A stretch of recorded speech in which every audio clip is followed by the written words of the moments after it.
سؤال اليوم هو ما هي شروط التنفيذ العيني؟ وقبل ما اتكلم في اي حاجه تعالى نفهم يعني ايه تنفيذ عيني. بص يا حبيب قلبي، التنفيذ العيني هو تنفيذ عيني ما تم الاتفاق عليه. انا متفق معاك ان انا اشتري منك عربيه، فانا هشتري منك العربيه، انا ملتزم ان انا ادي لك فلوس، تنفيذ عيني ما تم الاتفاق عليه، وانت هتديني ايه؟ عربيه. يعني انا لو رحنا انا وانت عملنا عقد على حاجه، فاحنا هننفذه الحاجه ديت وما تم الاتفاق عليه، ونفس الاتفاق على بنود الايه؟ العقد. يعني ايه العقد؟ شريعه المتعاقدين يا جماعه. يعني ايه تنفيذ عيني؟ يعني تنفيذ عين ما تم الاتفاق عليه. وساعات بنقولوا كلمه ثانيه كده بالبلدي، العقد شريعه المتعاقدين. يعني ايه العقد شريعه المتعاقدين؟ يعني الحاجه اللي اتفقنا عليها هو اللي نعملوها، ولا يجوز التعديل ولا نقد الموضوع ولا تغيير الموضوع ما تم الاتفاق عليه. فيعني ايه تنفيذ العيني؟ تنفيذ عين ما تم الاتفاق عليه. طيب بص يا حبيب قلبي، هو الاصل في التنفيذ ان انت تنفذ اختيارا. طيب لو ما نفذتش اختيارا نلجا للجبر، فتنفذ جبرا ان لم يتم طوعا. يعني ايه طوعا؟ يعني اختيارا. فالتنفيذ العيني التنفيذ العيني هو كده كده انا لسه سايب لك البراءه، ولكن افرض مثلا ان معنى بص، افرض مثلا ان انا جيت ومحدد معاك ان انا مثلا اسلمك الشقه يوم 1/2، فجاء 1/2 وانا ما سلمتكش الشقه، فانت بتطالبني، انا المفروض ان انا انفذ اختيارا، تنفيذ عيني ما تم الاتفاق عليه. طيب في حاله ان لم ينفذ اختيارا، هتنفذ جبرا، هتروح تطالبني في المحكمه بالتنفيذ العيني. هتطالبني في المحكمه بالتنفيذ العيني، ولا هتطالب تعويض ولا مش تعويض دلوقتي، الا اذا كان هناك ضرر على التاخير. يعني انا المفروض ان انا كنت اخدت الشقه ديت عشان انا عامل فيها مشروع، والمشروع دوت ما اتعملش في الوقت ده، وانا كنت واخد فلوس من الناس، فترتب على التاخير بتاع المدين بالتسليم، اترتب عليا ضرر، فانا هروح اطالبه بالايه؟ بالتعويض. بس انت في الاول وفي الاخر انت عليك كراجل دائن ان انت تروح تطالب بالتنفيذ الايه؟ العيني، اللي هو تنفيذ عيني ما تم الاتفاق ايه؟ عليه. صعب الكلام؟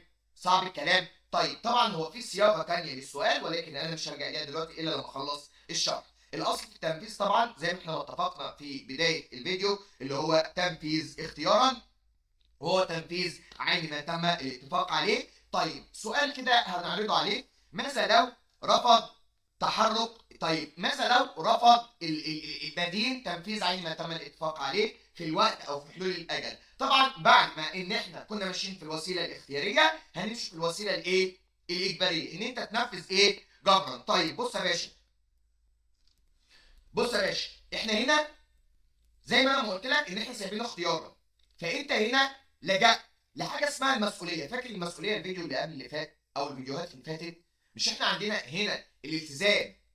وخلي بالك في معلومه مهمه، كلمه التزام لما تيجي لوحديها ما ينفعش تكون التزام طبيعي، تكون التزام مدني. حتى لو هو ما وضحش ان دوت التزام مدني، يكون التزام مدني حتى لو هو ما وضحش ان هو التزام مدني. يعني كده جنبها مدني، هو التزام مدني كده كده لو جت لوحدها. طيب بص يا حبيب قلبي، احنا عندنا الالتزام المدني يتوفر فيه كام عنصر؟ مديونيه، دي موجوده اصلا في الطبيعي وفي المدني، ومسؤوليه اللي هي موجوده في المدني ومش موجوده في الايه؟ في الطبيعه. الله اكبر عليكم، احلى مسا عليكم، كملوا. ايوه انا عايزكم بنفس الافكار ديت. طيب في الحاله ديت انا لو جيت وقلت لك، ركزوا معايا في الحته دي، الناس اللي معايا على المنصه، الناس اللي معايا في البث المباشر، بص، هو انا لو جيت قلت لك ان انا مش منفذ اختيارك، انت هتعمل ايه؟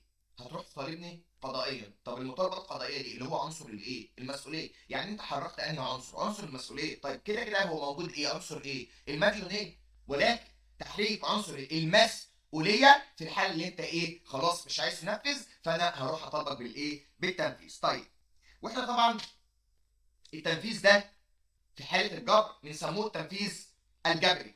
والتنفيذ الجبري دوت هو وسيله من وسائل التنفيذ عن طريق السلطه العامه. السلطه العامه اللي هي السلطه المختصه ان هي هتجبرك بالايه؟ بالتنفيذ. يعني مثلا انا المفروض ان انا اطالبك ان انت تديني الشقه ديت، او ان انت مأجر مني عماره، او مأجر مني شقه، او مأجر مني دكان، فانت المفروض تسلمني اخر السنه. فجت اخر السنه وما سلمتنيش، فانا رحت في المحكمه طالبتك بالايه؟ بالتسليم، بالتنفيذ العيني. تنفيذ عيني ما تم الاتفاق عليه ان انت تديني الشقه، تديني العربيه، تديني الحاجه اللي احنا متفقين ان انا استلمها منك. حلو الكلام. ولو طبعا في تاخير بتاخد تعويض، تمام، بس اركن ده على جنب. تمام. بتروح المحكمه بتدي لك جواب بالتنفيذ التنفيذ الجبري، وبتروح الجواب ديت السلطه المختصه بتيجي بتطلع لك الشخص دوت. طيب، فهي اسمها التنفيذ الجبري دوت، اسمه هو بنسموه ايه؟ قهر المدين. يعني ايه قهر المدين؟ اللي هو الشخص اللي هو غير مطاوع، اللي هو يعني ما نفذش طوعيا، فانا هخليه ينفذ ايه؟ قهرا. طيب، هو تنفيذ الجبر بيقع على البدن ولا على المال؟ لا، احنا بحسب الاصل، ودي لازم كلمه الاصل. بحسب الاصل التنفيذ بيقع على ايه؟ على الاصل بيقع على ايه؟ على مال المدين وليس. وخلي بالك احنا بنتكلم عن الضمان العام، يعني جميع اموال المدين ضامنه للوفاه بالدين. جميع اموال المدين ضامنه للوفاه بالدين. طيب، احنا هنا بنتكلم على ان يكون الاقرار او التنفيذ على مال المدين، لا يجوز ان يكون على جسم المدين الا في حالات ايه؟ استثنائيه، بيكون دوت بنسموه اقرار بدني، ولكن احنا بننفذ على مال الايه؟ المدين، ودوت اسمه قهر المدين اللي هو بيترتب على التنفيذ الجبري. طيب، فما المقصود بالتنفيذ العيني؟ تنفيذ عيني ما تم الاتفاق عليه، بنراجع مع بعضينا.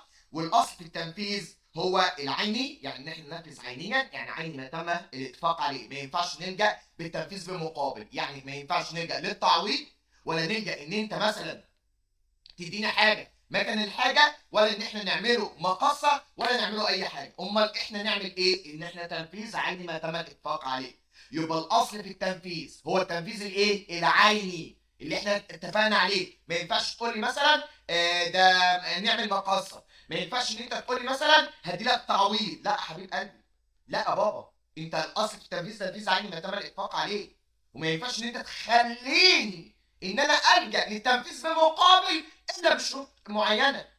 طيب، وما دام توفرت شروط التنفيذ العيني، خلاص نفذ عينيا. ليه اللي انا بقوله ده؟ لان انت خلي بالك ممكن ما تنفذش عيني ما تم الاتفاق عليه الا اذا توفرت الاربع شروط. هتنفذ عينيا تنفيذ عيني ما تم الاتفاق عليه اذا توفرت الاربع شروط. لو فقدنا شرط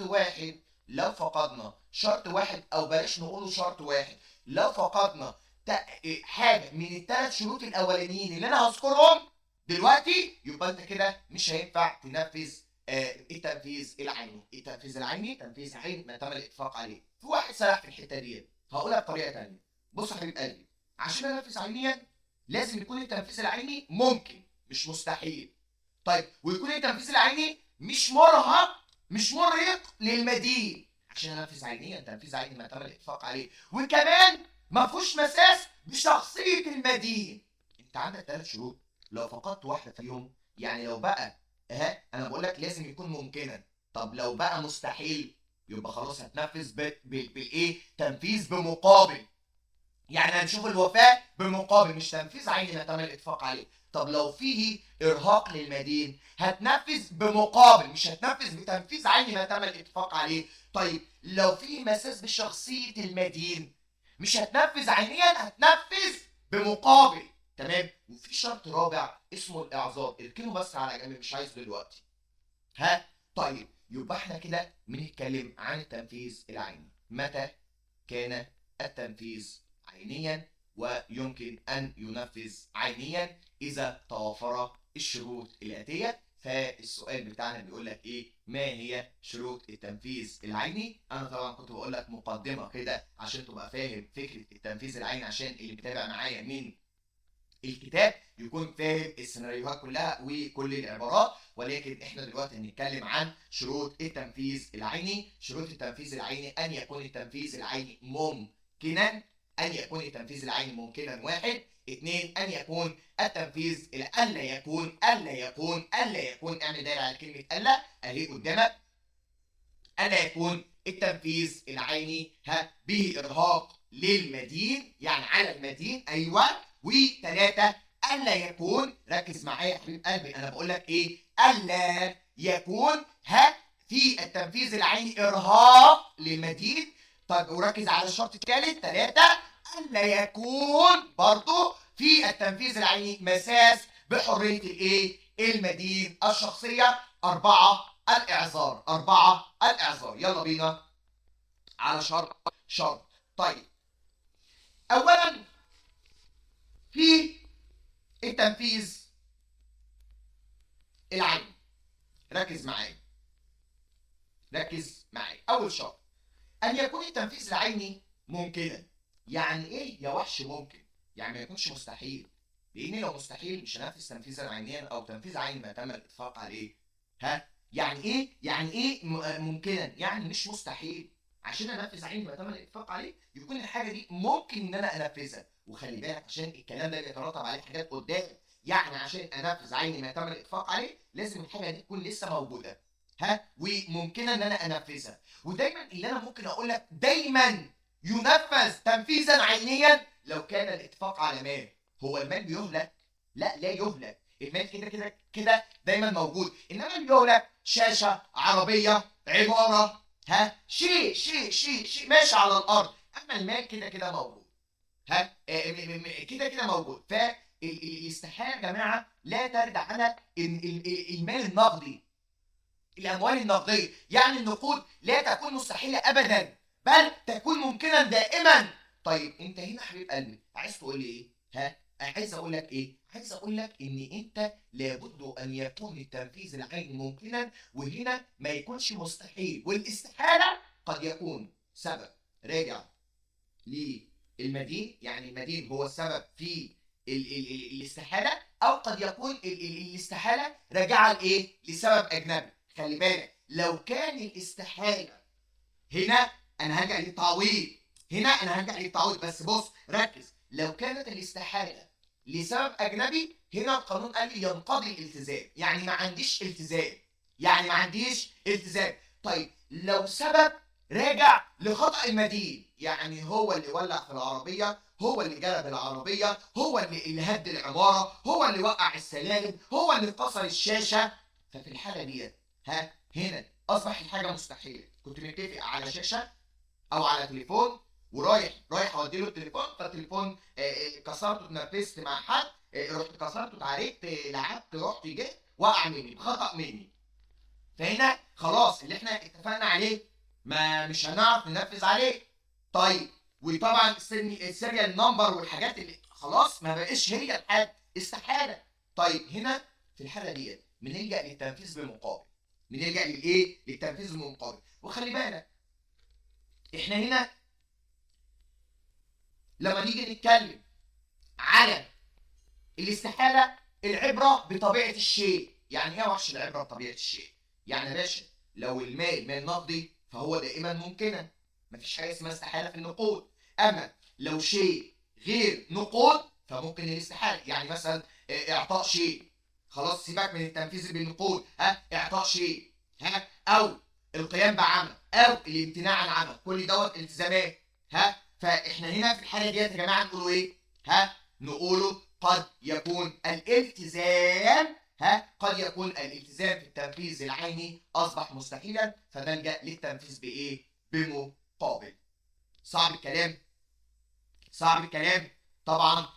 يعني ما ينفعش ان احنا يعني مثلا انا اقول لك ايه؟ اقول لك في النقود احنا خلاص قلنا حته النقود، ما ينفعش ان احنا نيجي في النقود ونقول لك ان هي في استحاله. تمام؟ فلا مناص من التنفيذ بمقابل. يعني ما فيش اي حيلوله او اي ابتعاد عن التنفيذ بايه؟ بمقابل. هيظل التنفيذ بمقابل موجودا ما دام ان احنا ايه؟ عندنا التنفيذ ممكنا. تمام؟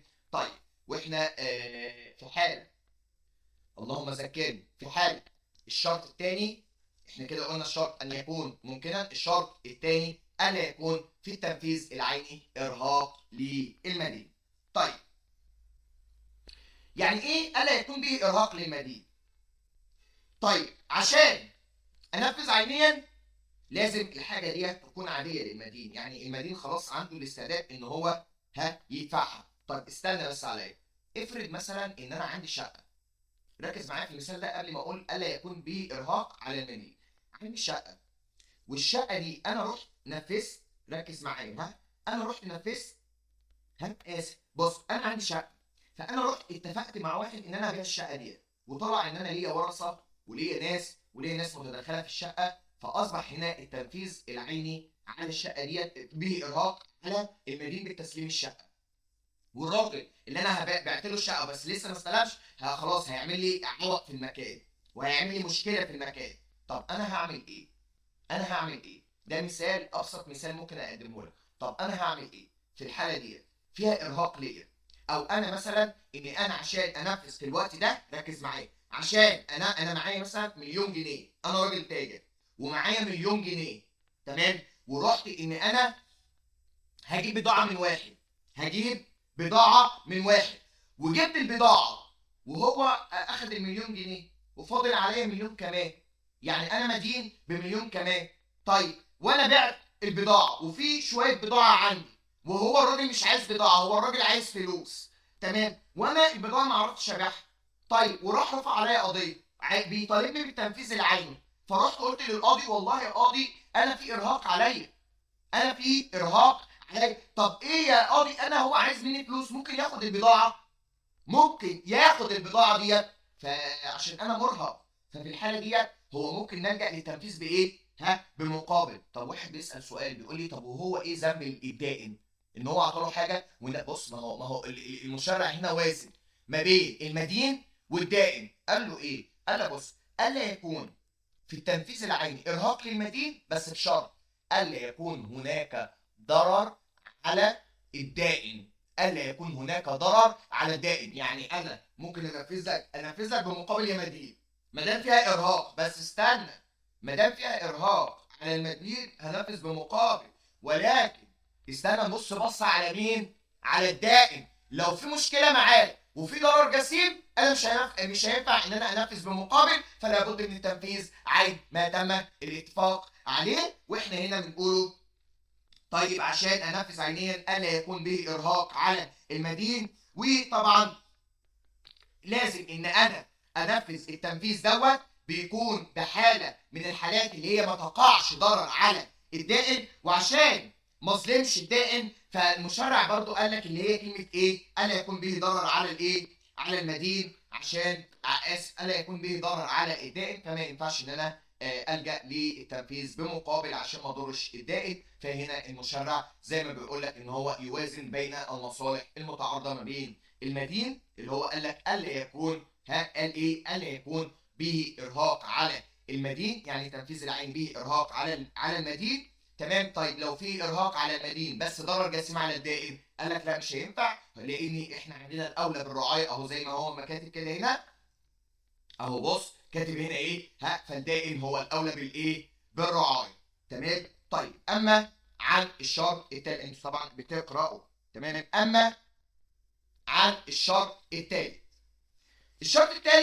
وهو الا يكون به مساس بحريه المدين الشخصيه. هقول لك مثال، انا دلوقتي راجل مغني، راجل مؤلف كتب، وانا عندي كتاب ان انا ممكن الفه، واتفقت مع واحد ان احنا نالف كتاب او هعمل له اغنيه او هعمل كذا. طيب هو انا مؤلف صح، وفي حاجه احنا اخدناها اسمها حقوق مختلطه اللي هو حقوق المؤلف، تمام. دي حقوق مختلطه، منها ما هو مالي، منها ما هو ايه؟ ادبي. المالي اللي ينفع اي حد يدخل معايا فيه، اللي هو يعني يتصرف معايا فيه، تمام. اما الادبي ده انا ممكن ان انا اتفق واخالف اتفاقي بحاجات معينه من غير ما انا اوقع ضرر على حد، بس بص ان انا ضرر على حد، ولو وقع على حد ضرر اديله تعويض، بس انا ممكن ما حدش يعتدي عليا في الحق الادبي. طيب استنى، واحد اتفق معايا فانا مش عايز ان انا انفذ، هيعمل ايه معايا؟ هيعمل عليا حاجه اسمها التهديد او الغرامه التهديديه، اللي هي وسيله ضغط، وهتعرفها في الفيديو الجاي، اللي هي وسيله من وسائل الايه؟ الضغط.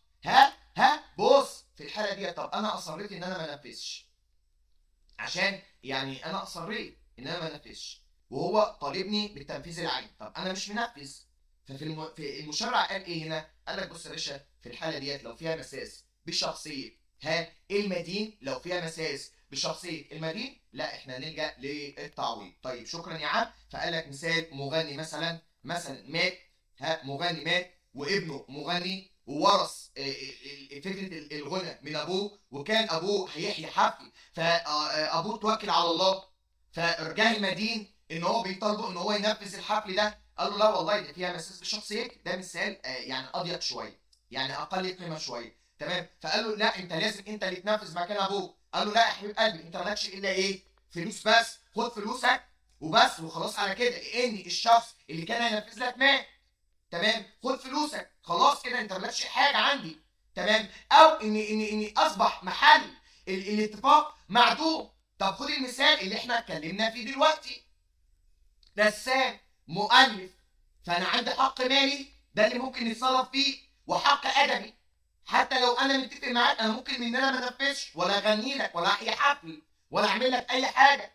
في الحاله ديت انا هلتزم بالايه؟ بالتعويض، اللي هو التنفيذ بايه؟ بمقابل. والتنفيذ بمقابل اللي هو التعويض، والاصل في التعويض اللي هو نقدي وليس عيني. اركن ده على جنب، لان هناك فرق بين التنفيذ العيني والتعويض العيني. وفي فرق ما بين التعويض العيني والتعويض النقدي، والاصل في التعويض هو التعويض الايه؟ النقدي، تمام. طيب الشرط الرابع وهو الاعذار. وما هو المقصود بالاعذار؟ الاعذار هو الانذار، والانذار هو الاخطار. ايوه بالظبط، الاعذار هو الانذار، والانذار هو الاعذار، والاثنين اسمهم اخطار. يعني ايه؟ خلي بالك مهم جدا الاعذار، وليها فيديو لوحده انا عامله. الاعذار يعني ايه؟ يعني ان انا اخطر الشخص ده اللي هو متاخر. يعني ايه الكلام ده؟ يعني انا كدائن بعرف المدين ان انت في موضع متاخر، المفروض ان انت بتتنفذ الاسبوع ده، ما نفذتش الاسبوع دوت، فحصل مشكله ان انت كده اتاخرت عليا، فانا بروح اعذرك في المحكمه. خلي بالك الاعذار هنا، الاعذار لو الدائن ما عملهوش ممكن يخسر الدعوه، او ان هو يدفع مصاريف الدعوه لو هو ما اعذرش. وخلي بالك عشان الاعذار في الحته دي مهم جدا جدا جدا جدا. ليه يا وحش؟ هقول لك يا حبيب قلبي، صلي على النبي. بص، هو انت دلوقتي لو انا ركز في اللي جاي ده، لو انا عليا ان انا انفذ مثلا تنفيذ عين ما تم الاتفاق عليه في يوم معين، تمام، وجاي اليوم وما نفذتش. طيب انت رحت بلغت المحكمه وعرفتني بورقه اني انا ما نفذتش، تمام. طيب انا المفروض كنت ادي لك الايه؟ اسمع بس مني، ان انا ادي لك الشقه دي، تمام. فانت المفروض تيجي تستلم الشقه، او انت عايز تستلم الشقه وانا اتاخرت عليك والحاجه لسه في ايدي، وهي يعتبر باليوم ده هي يعتبر معاك انت، بس انا لسه ما سلمتكش. بس انت رحت اعذرتني، عرفت المحكمه ان انت لسه ما استلمتش، فالهلاء لو الشقه هلكت هتقول على المدين بالتسليم. طب استنى، افرض مثلا الدائن هو اللي مش عايز يروح ياخد الشقه، ودي حالات بتحصل، الدائن مش عايز يروح ياخد الشقه، المدين يعمل ايه؟ يروح يبلغ في المحكمه ان هو عايز ايه؟ ان هو بيبلغه ان هو يجي يستلم الشقه. طب لو الشقه هلكت ايه اللي هيحصل؟ يقع الهلاك على مين؟ على الدائن وليس الايه؟ المدين. ده مش درس النهارده، انا بقولها لك على سبيل المعرفه. كل اللي انا عايز اتعرف في الحته دي ان احنا وضع المدين موضع المتاخر، تمام. وقلت لك ان هي ليها قيمه، بس انا مش عايزك تعرف اكتر من كده. فاحنا عندنا كام شرط؟ 4 شروط. ان يكون التنفيذ العيني ممكنا، الا يكون به ارهاق على المدين، الا يكون به مساس على شخصيه الدائن، مساس على شخصيه المدين، تمام، على شخصيه المدين. اهو الشرط التالي الرابع، وان يكون هناك اعذار. يبقى اول حاجه ممكنا، الا يكون به ارهاق على المدين، والا يكون به مساس بشخصيه المدين.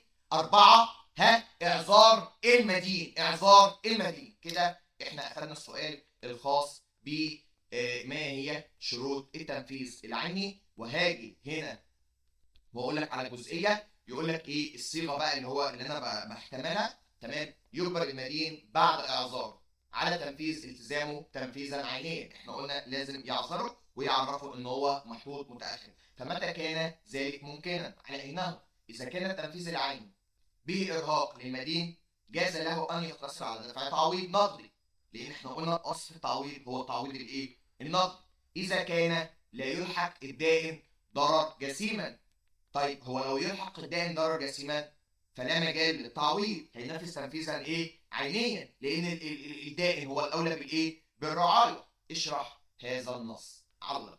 دوت طبعا بتكتب له الشروط، وبعد كده بتتوكل على الله بتدي له التفاصيل اللي احنا قلناها. سلام.